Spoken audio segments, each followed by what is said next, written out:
hear the word sex, they immediately have a certain impression or series of thoughts that run through their mind. Younger men often think of the physical act and little more.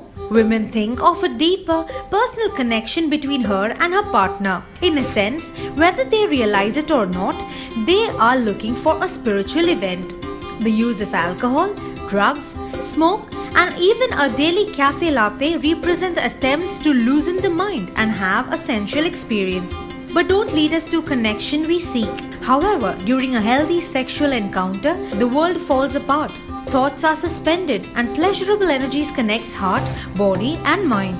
Sexual energy provides a complete experience of body-spirit merger and is possibly the most accessible venue to spirit connecting for more people.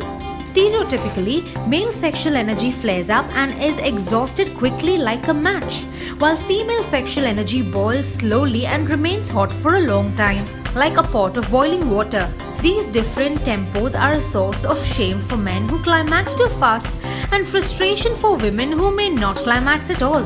But obviously, we can't alter our sexual instincts. What we can do, however, is use spiritual practice to overcome the limitations imposed by nature on our sexuality.